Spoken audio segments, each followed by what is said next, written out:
করাইল বস্তিতে ভয়াবহ অগ্নিকাণ্ডে মুহূর্তেই পুড়েছে হাজারো ঘর, কিন্তু আগুনের লেলিহান শিখা এখানকার মসজিদটির ক্ষতি করতে পারেনি। বস্তির কেন্দ্রে অবস্থিত মসজিদ সম্পূর্ণ অক্ষত থাকার ঘটনা স্থানীয়দের মধ্যে বিস্ময় সৃষ্টি করেছে। মঙ্গলবার বিকালে 5:30টার দিকে লাগা আগুন দ্রুত চারদিকে ছড়িয়ে পড়ে। প্রায় 1500 ঘর পুড়ে ছাই হয়ে যায়।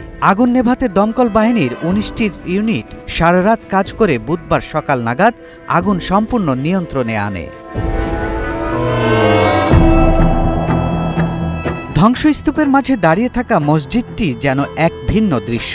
আশেপাশে টিনের ঘর, বৈদ্যুতিক তার, কাঠামো সবকিছু পুড়ে কালো হয়ে গেলেও মসজিদের দেয়াল, ছাদ, এমনকি ভেতরে থাকা পবিত্র কোরআন শরীফ পর্যন্ত অক্ষত রয়েছে। স্থানীয়রা এটিকে অলৌকিক ঘটনা হিসেবে বর্ণনা করছেন।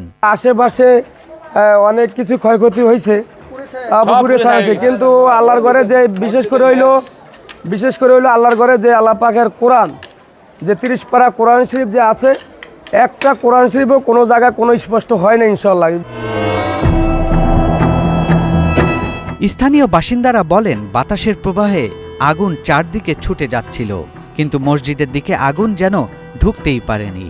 আমাদের মালামাল সব শেষ হয়ে গেছে, বাড়িঘর সব শেষ হয়ে গেছে, কিন্তু দেখেন এই যে একটা আল্লাহর ঘর আছে এখানে, বাইতুল আহমেদ জামে মসজিদ, এই মসজিদটা আল্লাহর রহমতে যে ভিতরে কোনো আল্লাহর রহমতে কোনো ক্ষয়ক্ষতি হয় নাই।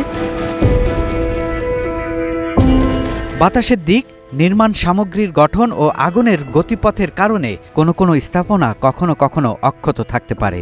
ঘটনাটি বিজ্ঞানের মাধ্যমে ব্যাখ্যা করা সম্ভব হলেও স্থানীয়দের কাছে এটি এক ধরনের মানসিক শক্তির প্রতীক হিসেবে কাজ করছে। আমাদের মসজিদের বাড়তি কোনো সমস্যা হয়নি।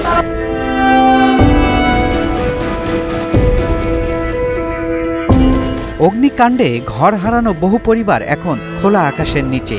খাবার, বিশুদ্ধ পানি, কাপড় ও আশ্রয়ের সংকট তীব্র হয়ে উঠেছে। ধ্বংসস্তূপের বুকে অক্ষত দাঁড়িয়ে থাকা মসজিদটি এখন করাইল বস্তিবাসীর কাছে এক ধরনের সান্ত্বনা, অন্ধকারের মাঝে আশার প্রতীক। সৈয়দ রাশিদুল, 71, ঢাকা। ভিডিওটি ভালো লাগলে আমাদের চ্যানেলটি সাবস্ক্রাইব করে পাশে থাকবেন। আল্লাহ হাফেজ।